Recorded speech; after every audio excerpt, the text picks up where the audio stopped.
right, here we are again, okay? Let's jump right in because I got a lot I want to go through today. The intro said, the title said Intro to Closing Entries. We actually have a few last minute things in regards to Chapter 3, Adjusting Journal Entries. But we will try to get into Chapter 4 a little bit today, which is Closing Entries. So let's go ahead and take a look at the homework that I had you do, all right? And, we'll go ahead and do them in the order I gave them to you. I wanted you to read page 109 and to do quick study 311, okay? And that was on profit margin, wasn't it? Okay? Did you read that? It's pretty easy.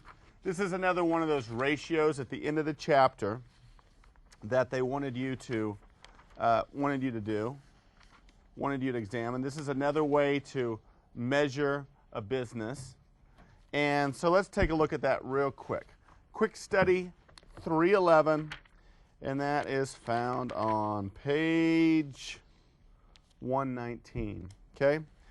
Pretty quick and easy little example. Yang Company reported net income of $37925 and net sales of $390,000 for the period, or for the current year. Calculate the company's profit margin and interpret the result. The competitors earn an average profit margin of 15%. Okay? So taking a look at the Elmo, the profit margin's computed by taking the 37925 net income divided by sales, net sales of $390,000. That gives us 9.7%, right? So one way to interpret that is to say for every dollar that Yang Company records as revenue, 9.7 cents is earned in net income, okay? And it's a lot lower than the competitors, correct? Now you always want to know what these ratios are. These things you want to be high or want to be low, all other things being equal. Profit margin is something you'd like to be high, right? Okay, so this is a very quick example, but I at least wanted to introduce you to this ratio, profit margin. It's pretty self-explanatory, but obviously this company's, in comparison to their competitors, profit margin's pretty low, quite a bit lower. All right? Any questions on that? I'm guessing that didn't cause you to stay up at night wondering how to do it. Let's take a look then now at Quick Study 3.3. Oops, I lied. Exercise 3.3, right? Okay.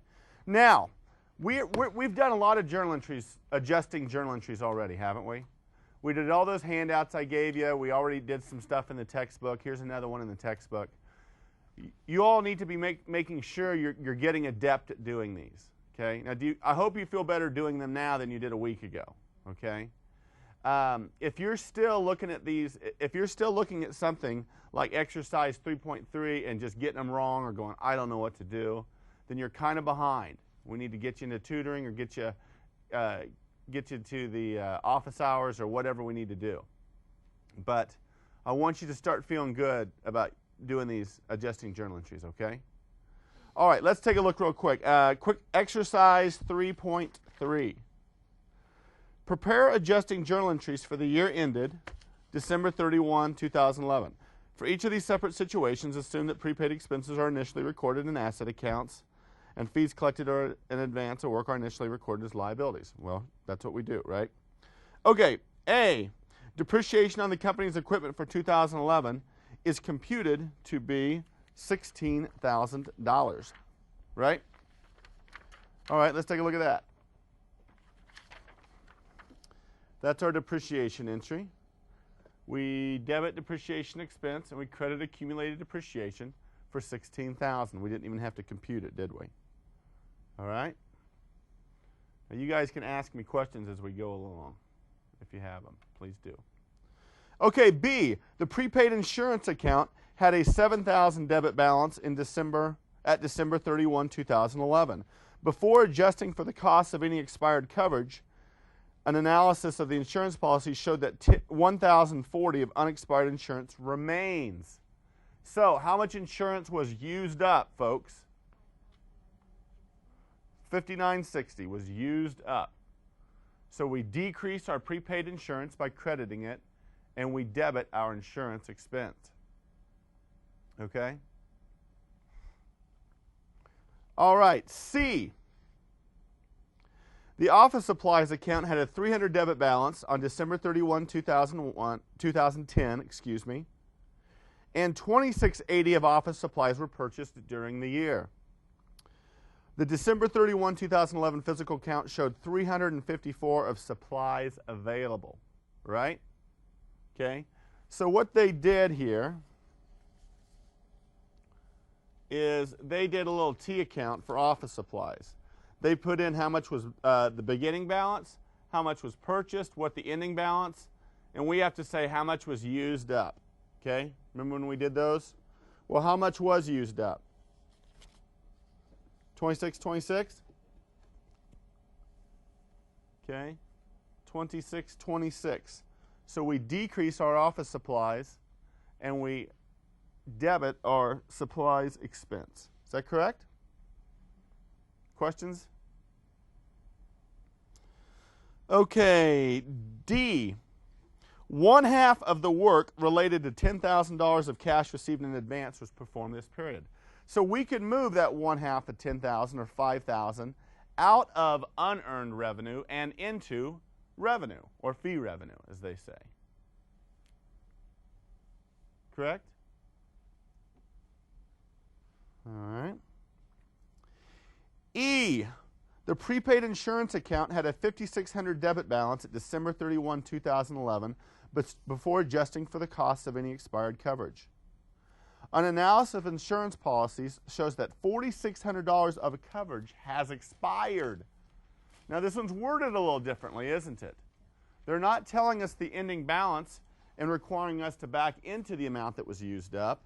They're telling us the amount that expired or was used up. And the amount that was used up or expired is the amount that gets expensed. In this case, $4,600. So we debit insurance expense, we credit prepaid insurance, right? You think we'll have any of these on the test?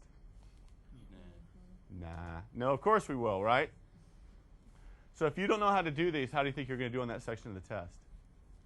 Not real well, right? Okay. All right. F, wage expense of $4,000 has been incurred but not paid as of December 31, 2011. Okay. So the AJE there is we debit wage expense, we credit wages payable. All right.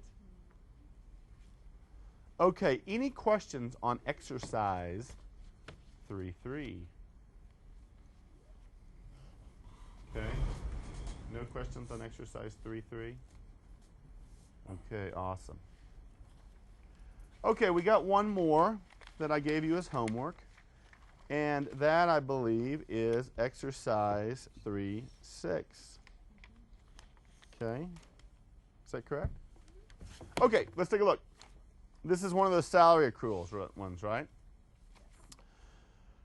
Pablo Management has 5 part-time employees, each of whom earn $100 per day. They are normally paid on Fridays for work completed Monday through Friday of the same week. Okay, let's kind of fill this out as we go along. I got a little bit of a calendar deal here. Okay, I want to make sure we understand. What is the daily payroll? Well, it says there's 5 employees, each of whom earn $100 per day. So what is the daily payroll? $500. Okay? They were paid in full on Friday, December 28th, 2011. Okay, so let's go ahead. Friday is December 28th, correct? Yes. So this would be December 28, 29, 30. December has 31 days. This is January 1, 2, 3, 4, 5, 6, 7, and so on, correct? So they were paid this day for that week of work. is what it's telling us, correct? All right. The next week, the employees worked only 4 days because New Year's Day was an unpaid holiday. Okay? So this day right here, they did not work that day, did they? They stayed home and watched college football, correct? And recovered from their New Year's Eve party. So they didn't work that day. Show the adjusting entry that would be recorded on Monday, December 31, 2011. Okay, so we are doing our financial statements as of the end of this day, correct? Right? So we have to accrue how many days of work? Just one. And how much is our daily payroll? Okay, so our 1231, is it 11? 11 AJE is a debit to wages expense. I think they say wages, don't they? And then a credit to wages payable for how much? $500. You with me? Did you get that? Okay, now they also want us to do, remember looking at the calendar, they'll get paid Friday for this week. We didn't pay them that day, we're just accruing it, right? There's no cash being credited here. All right? So now what day will they get paid then specifically? January the what? The 4th? Is that right? Is that correct? Yes. Okay. So this is not an AJE, but this is the journal entry. How much cash is going to go out on January 4th? $2,000. Because this day was an unpaid holiday. So they're getting paid 1, 2, 3, 4 times the daily payroll of $500, $2,000. Now, how much of that has not been expensed but needs to be? $1,500, 3 days worth. Okay, so we'll debit wages expense. I'll abbreviate here a little. For $1,500, and then what gets debited for $500? Wages payable. That's not our AJE, but that's a subsequent entry we make. Okay, so take a look at that in relation to that calendar above. Questions? Will you provide like a calendar type deal on the test? Will I provide a calendar? Yeah, you really should. I think No, I probably won't, but you can jot one down real quick. The only reason I do it right here is because if I'm real quick, it'll be all messy. But you can draw yourself a little calendar. I'll give you a hint. There's 7 days in a week, okay? Sunday, Monday, Tuesday, Wednesday, Thursday, Friday, Saturday. You know, I had a student once who, he asked me this. He said, will you give us a list of the months? And I was like, I didn't understand what he meant. And I said, what do you mean? He goes, like January, February, March, April, May. He didn't know the order of the 12 months. He was Like in English, he didn't know them? Or? Yeah, no, he wasn't in it. He just didn't know. He says, I've never really memorized that. And I said, you know what? You probably should. It's time to memorize it. Okay? Or someday you're going to miss your wife's anniversary or something like that. So, okay, I think that's all the homework. Is that correct? That's what I was saying. Yeah. No. So, okay. Questions? Any questions? Yeah. Question. Sure. I seem to always write salaries instead of wages. I won't take And- off, but Okay. if you can, try to, again, the different salaries is more of an annual Right. basis versus wages is hourly, but I'm not gonna probably take off for that, but try to do it. And I wrote service revenue instead of fee revenue for That's that fine. exercise 3.3. That's fine. Or you might just have put revenue. Okay. Okay, so there's a little wiggle room on some of those accounts. Okay. Cool. Yes. All right. Any other questions? I'm going to give you some more Chapter 3 AJE homework when I give you your homework today. But we're going to move on now to Chapter 4. Okay? All right? All righty. Oh, wait. I lied. We have to talk about something else in Chapter 3 I forgot about. Okay? Sorry. We have a little left in Chapter 3. I always forget to do this part. So take a look at your Chapter 3 PowerPoints. Okay, now we learned in Chapter 2 what a trial balance is, right? Now, I didn't tell you this, but really what we were teaching you in Chapter 2 was that's what we call an unadjusted trial balance. An unadjusted trial balance, okay? Because we haven't made the adjustments yet, right? Now, this is kind of a little worksheet, and it's probably going to be hard to see on the screen for you folks at home. You might want to look at the PowerPoints you printed off, but what we have here is, let me see if I can get my pointer going.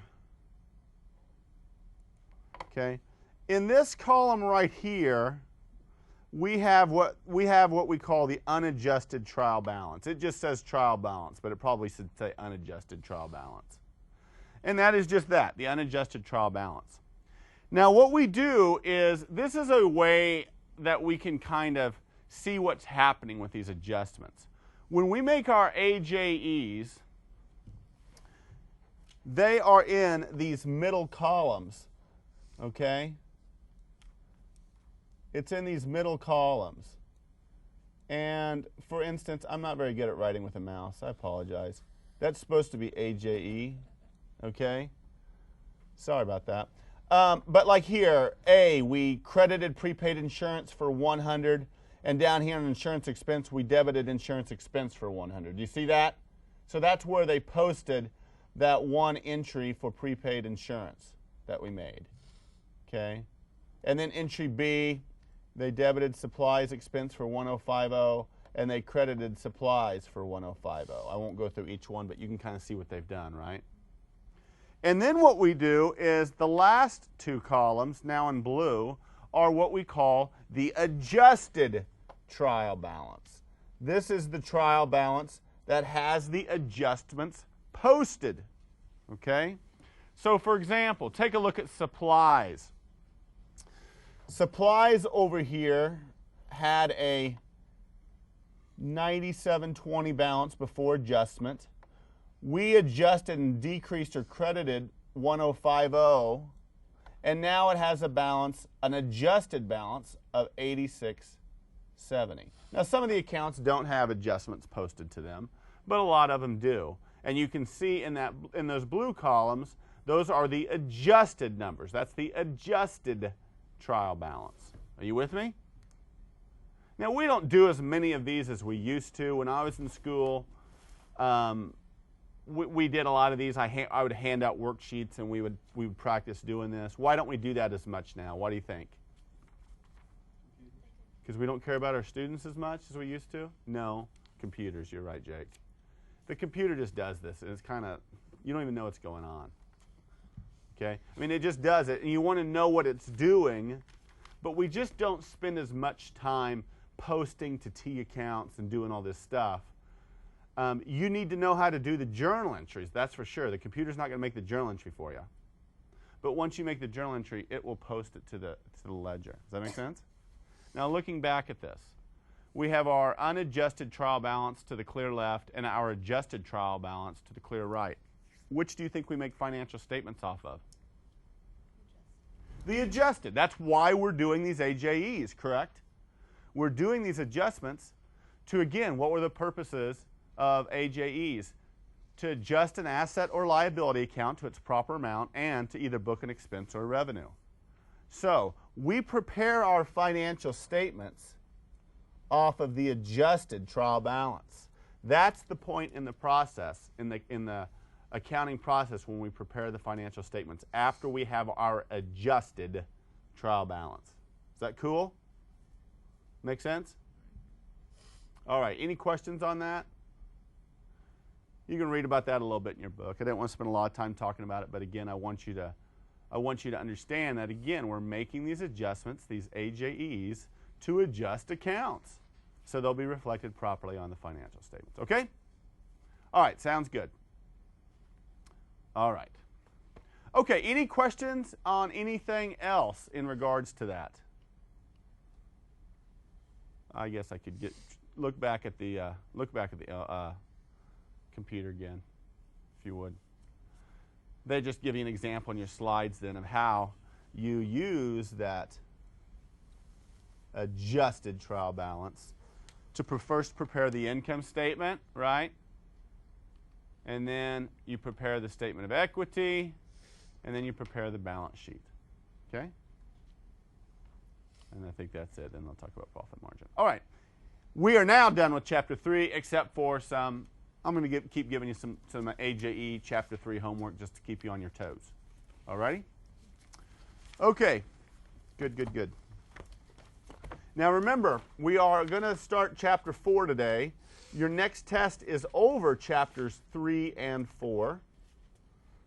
And so it's coming up pretty quick, isn't it? All right? It's coming up pretty quick. For you folks at home, it's in the syllabus as far as when that will be, and so always check your emails. By the way, folks at home, make sure your email box doesn't get full. If it gets full and I start sending out emails and it says, Joe Schmo can no longer receive emails because his email account is full, I don't know how to communicate. I don't think you want me to come over to your apartment. So make sure you're weeding through that thing and checking it and not letting it build up too much. Okay? All right. Let's take a look at Chapter 4. And this is going to be on completing the accounting cycle. Okay? Completing the accounting cycle.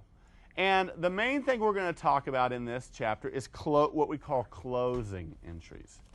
Now, we just spent a whole chapter talking about adjusting journal entries, and now we're going to start talking about closing journal entries. Listen to me, folks. Those are two different things. Chapter 3, adjusting journal entries. Chapter 4, closing entries. Cool? All right. Here's the deal. Closing process, what it does is it resets the revenue, expense, and withdrawal account balances to 0 at the end of the period. Okay? And we're going to learn about, it helps summarize a period's revenues and expense accounts in something called the income summary account. Okay? All right, you with me? Let me give you an example. Take a look at the Elmo. Okay? Let's say you've got a baseball game going on, okay? And you have the home team versus the visitors team, okay? Now, a baseball game has 9 innings, is that correct? Yes. Okay, so let's say, we're going through this game. We're keeping track of runs. Nobody scores the first inning or the second inning or the third inning. The fourth inning, the home team gets 2 runs. The visitors don't get any, okay?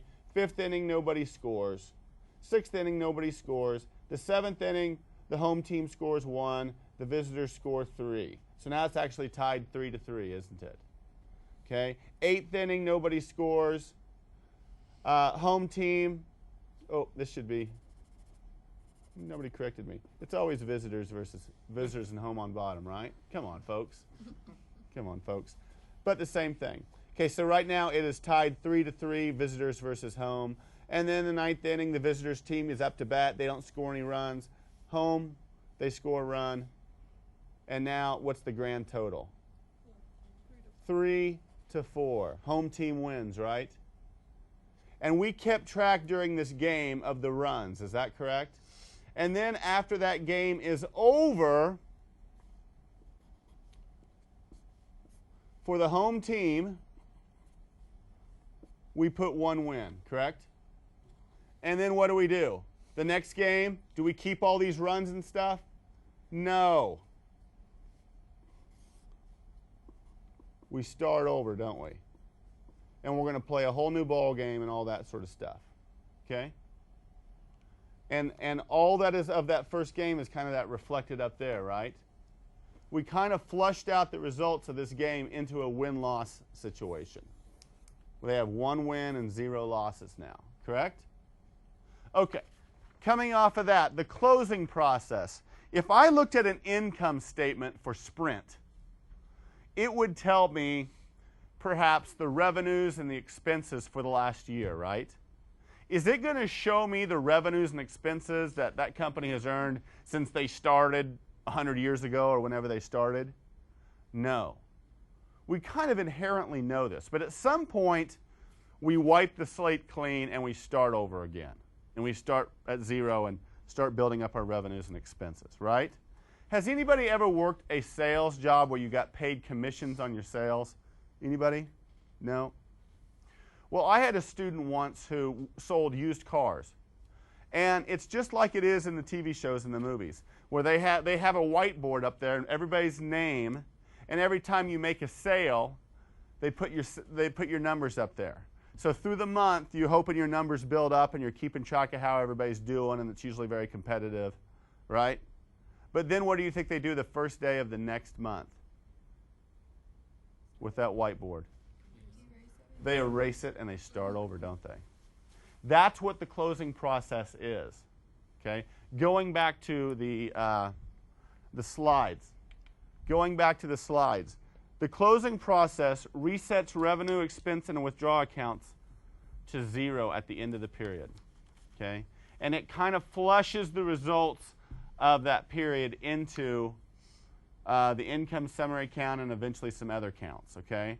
Now, the first thing that we have to do, though, is we have to identify which accounts are closed. We have to identify which accounts are closed. Now, not all accounts are closed, just some of them. Then we're going to record and post closing entries and then prepare a post-closing trial balance. All right? Okay, this is important. Okay? Take a look at your screen here. Let me get a drink.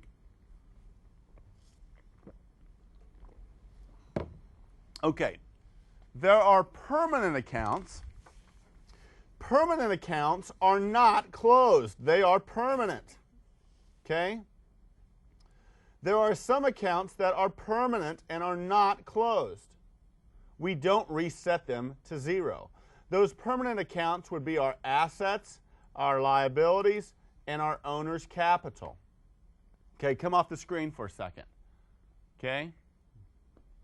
Jake, if you had cash in the bank, that's an asset for your company, correct?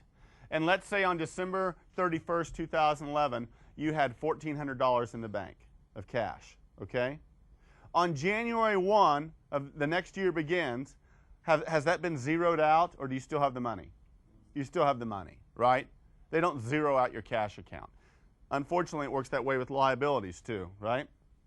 Anna, let's say you had a $13,000 automobile loan on December 31st, 2011. January 1, 2012 rolls around. Do you still have that liability, or did they zero it out? Still have it. You still have it. So we don't close out assets and liabilities. Do you understand that? Nor do we close out owner's capital. We only close out temporary accounts. Permanent accounts, going back to the slide, permanent accounts are not closed. Those are our assets, liabilities, owner's capital. What do we close? We close our temporary accounts. Temporary accounts are our revenue accounts, our expense accounts, our withdrawals accounts, and our income summary account. And we haven't learned what that is. I'm going to teach you today, okay? So the accounts we close are revenues, expenses, withdrawals, and income summary. Cool? All right. Let's take a look how this works. What we're going to do, and it's kind of going to be best illustrated with an example. But the first thing we're going to do is we're going to close the revenue accounts. Okay? The next thing that we're going to do is we're going to close the expense accounts. The third thing we're going to do then is we're going to close the income summary account. And the final thing we'll do is we'll close the withdrawals account. Cool? All right. What we're going to do, let's see here. I'm going to look, I want you to keep these 4 steps in mind, all right? But we're going to work through an example here. We're going to work through an example. And I think it's going to be best learned that way. Okay? Let's just take a real, and I'm just showing you a partial ledger here. But I just made up some accounts here, some revenue and expense accounts. And this is what we're looking at. For the period, the company has 2 revenue accounts, consulting revenue and miscellaneous revenue, and it has credit balances of $22,000 and $5,000. And then they have 3 expense accounts: rent expense, advertising expense, salary expense account. Okay? And those have balances of $8,000, $1,500, and $500. You with me? Okay, now what was the first closing entry that we're going to make? What do? What's the first one? We close the revenue accounts. So the first thing we're going to do is we're going to close the revenue accounts. Okay, now revenue accounts are normal debit or normal credit balance accounts. They're normal credit. So if we want to close those or zero those out, what do we have to do? We have to debit them. We have to debit consulting revenue for $22,000 and miscellaneous revenue for $5,000. And now those have 0 balances. Correct? Would you agree? So the closing entry that we need to do to bring that about is to debit, and it seems weird to debit a revenue account, but we are. We need to debit consulting revenue and debit miscellaneous revenue for $22,000, $5,000. Correct?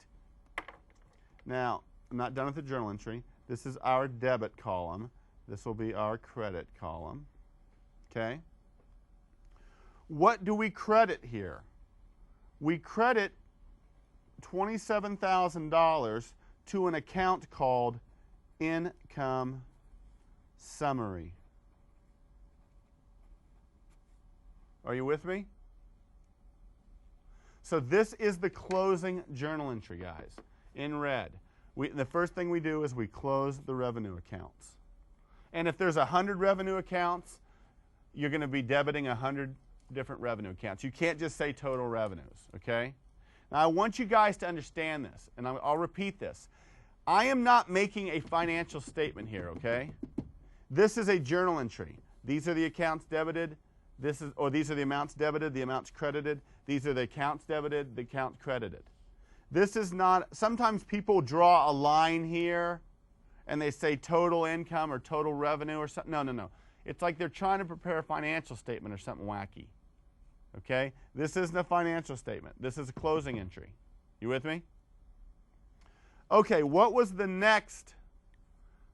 Okay, any questions on the first closing entry? Okay, the next thing we have to do is we have to close these expense accounts. Is that correct? Is that right? So now let's do that. Our second closing entry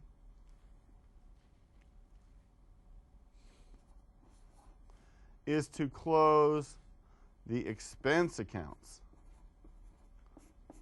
Now, do expense accounts have a normal debit or a normal credit balance account? They have a normal debit balance account. So, what do we have to do to close these out? What do I have to do to close rent expense? I got to credit it for $8,000. Now it has a 0 balance. I have to credit advertising expense for $1,500. Now it has a 0 balance. I have to credit salary expense for $500. Now it has a 0 balance. What's the journal entry we make to accomplish that? Well, we're going to credit rent expense, advertising expense, and salary expense for $8,000, $1,500, and $500 respectively.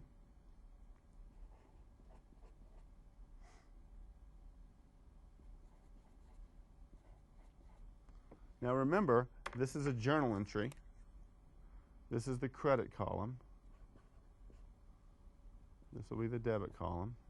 Okay? So you see what I'm doing here? I just credited those 3 expense accounts. Okay, pull it down a little bit here so you can see it. I credited these 3 expense accounts. Now the debit, how much does that add up to? 10,000, doesn't it? 10,000. That's an 8,000, right? So I think it's 10,000. And what do you think we debit? We debit income summary.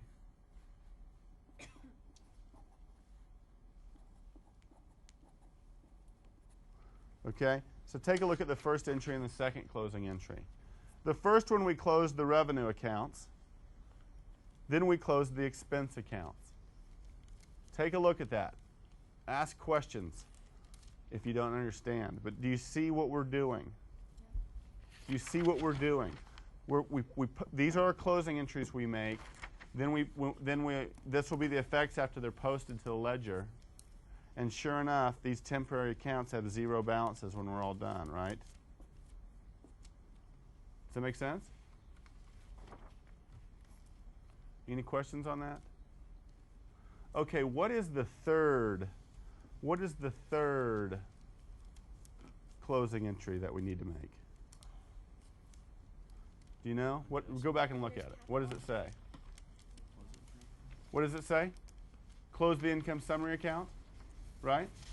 If you look at that list, Just say yes. right back there, close the income summary account to owner's capital, right? We've done those first 2 entries now. We closed revenue to income summary, and we closed expense accounts to income summary. You with me? All right, now what I want you to do, or what I want to do, is close the income summary account to owner's capital. Now, I still need to talk about that income summary account a little bit, but let's go back here. Let's do a T account for income summary.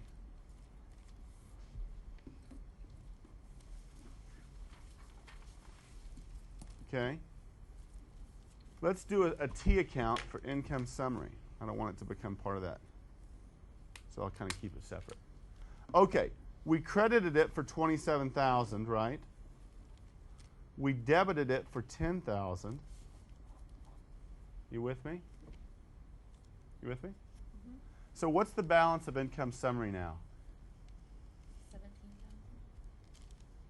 What is it? 17,000, right? It's a credit account. On the credit side, correct? Now let me ask you this. Do we know if we have a net income or net loss situation, or do we not have enough info? Do you know? Seems like net income. We have a net income. I would agree with you. Why do you say that? Because we have more revenues than Because our revenues are greater than our expense. Very good, Sarah. Our revenues, looking back, our revenues totaled 27,000. Our expenses totaled 10,000.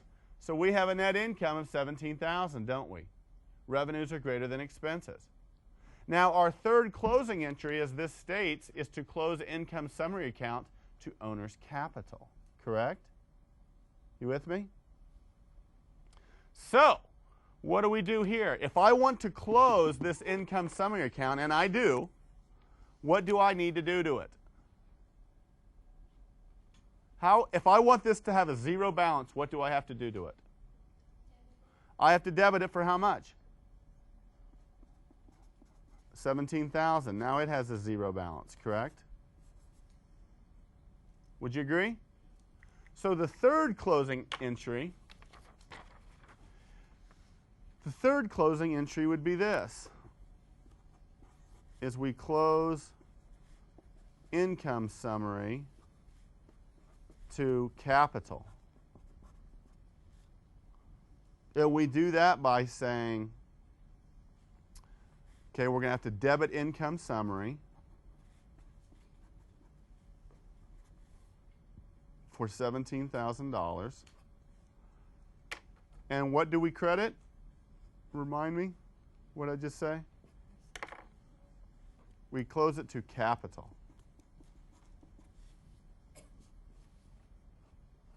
That is our third closing entry.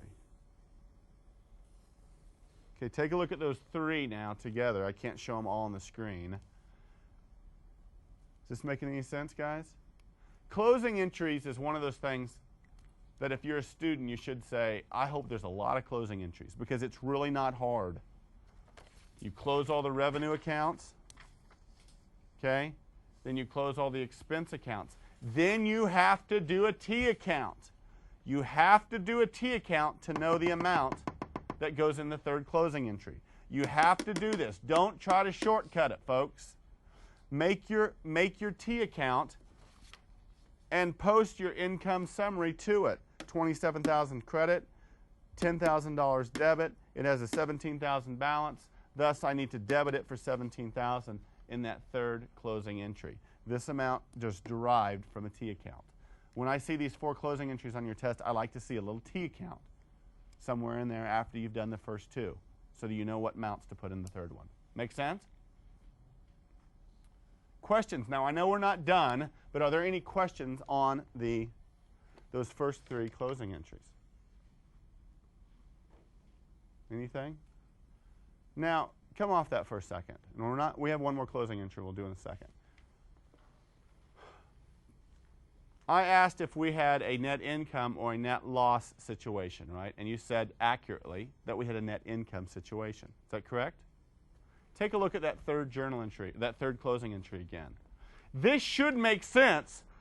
This entry should make sense. Because do you remember that very first quiz I asked you, what are the 2 things that increased capital, what are the 2 things that decreased capital and all that? And then we learned the statement of equity, and we saw that net income increases capital. Remember that, how we've done statements of equity? Well, is capital a normal debit or a normal credit balance account? It's a normal credit balance account. Thus, when we credit it in this third closing entry, what are we doing? Are we increasing it or decreasing it? You tell me. We're increasing it. We're crediting it. It's a credit balance account. We're crediting it. It's going up. It's increasing. That should make sense because you told me correctly this is a net income situation.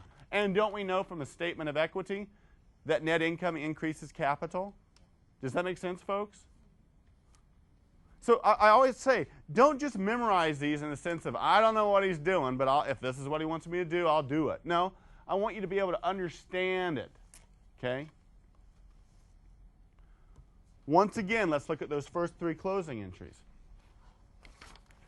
We close revenues. And again, this is not a financial statement. These are journal entries. I know students are making mistakes when I see lines there. And I see things like total. No. This is not an income statement. No. These are closing journal entries. But we closed the revenues. We had to debit them because they have credit balances and we want to zero them out. We closed the expense accounts by crediting them. Okay? And we did this to income summary. Then we figured out what our balance of income summary was, and we needed to close it. So that's our third closing entry, is to close income summary. We had a net income situation, so it makes sense that capital is being credited or increased. Okay? Now, some students have asked, what is this income summary? And they've been good students. They're trained well in thinking the following. Okay, we have a new account here. I want to know what type of account it is. And I want to know, is it a debit or credit balance account? I want to know what financial statement it is. Income summary is kind of a funny little account because it doesn't have a normal debit or credit balance account, normal debit or credit balance. It's not found on any financial statement. It's just kind of a T account that we use, has a very short life. It's a T account we use for the closing process. Then it gets zeroed out. It's a temporary account, right? Remember in the list of temporary accounts, it's one of the temporary accounts, and it is zeroed out. And then we're done with it. It doesn't show up on any financial statement. It's not a normal debit or credit balance account. It's just kind of like a T account where we throw things for a while during the closing process. Does that make sense? Kind of weird. I always kind of equate it to a mixing bowl. You ever make cookies? You ever make cookies, Jessica? Okay. What do you have? You have a mixing bowl, right? You got a mixing bowl. Put your chocolate chips in there. You put your flour in there. You crack a few eggs, put them in there.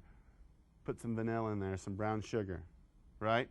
And then you mix it all up, right? Mix it all up in the mixing bowl. And then what do? Then you take it out of the mixing bowl and you put it on the cookie sheet, right? Income summary is kind of like the mixing bowl. Now, could you make cookies without a mixing bowl? You could, but it would be messy. You're exactly right. It would be messy, right? But you could do it. But it's a lot easier to throw everything in this thing, work it around a little bit, and then take it out. That's what the income summary account is. We throw all the revenues in there. We throw all the expenses in there. Figure out the balances, close it out. Boom. Cool? Now, some students have said, well, why don't you could not use the income summary account and just close the revenues to capital and close the expenses to capital. Yeah, you could do that. But what you'll learn is you don't want to make a whole lot of journal entries to the capital account.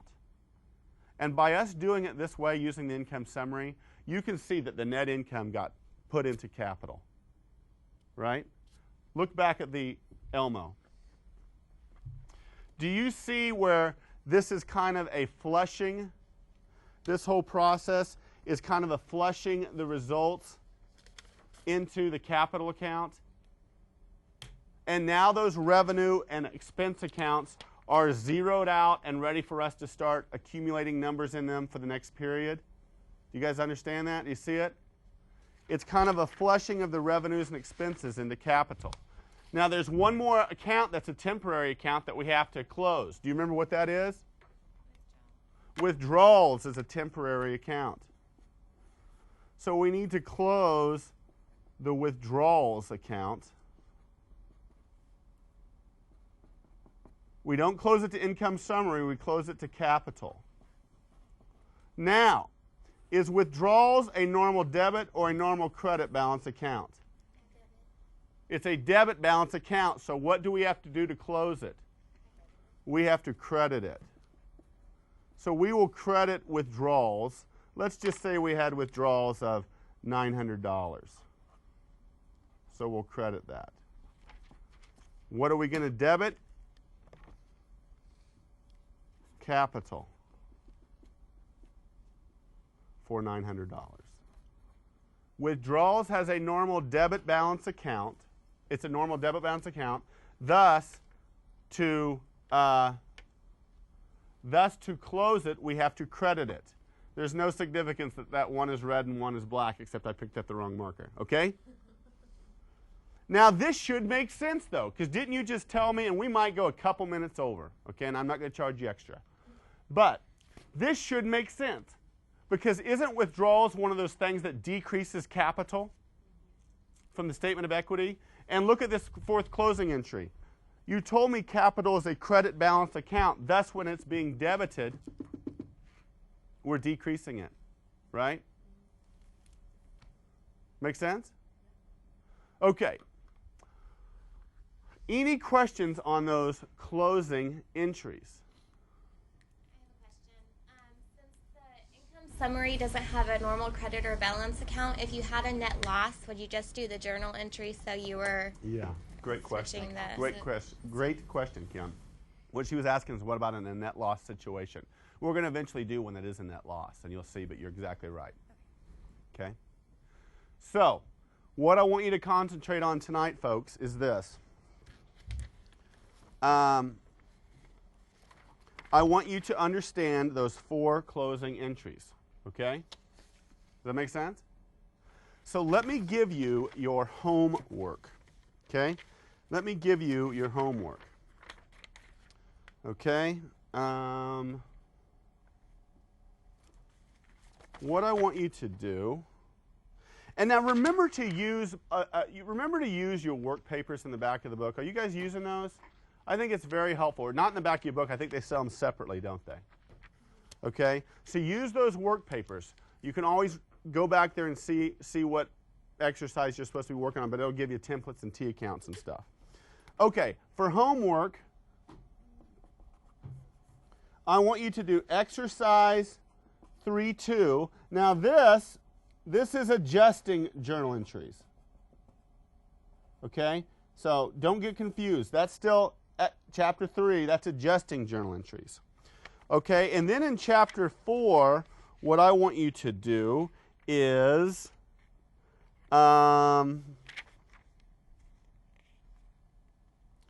what I want you to do, and I'm going to give you a little separate, I'm going to give you different instructions. I want you to do exercise 4.2, exercise 4.2. However, let's take a real quick look at exercise 4.2. It's down here, okay? Exercise 4.2 is down here. Do you see it down here? Exercise 4.2. I want you to not do what they're asking you to do. Now, this is important. I want you to use this exercise 4.2, and I want you to post closing entries for that information. Post the 4 closing entries for this information. Does that make sense? Ignore the instructions they're giving you. Don't do that. Just use this exercise 4.2 information and post the 4 closing entries. Is anybody unclear on that? Okay. So, your homework is exercise 3.2, adjusting journal entries, and then exercise 4.2 with special instructions. Cool? All right, thanks guys. See ya.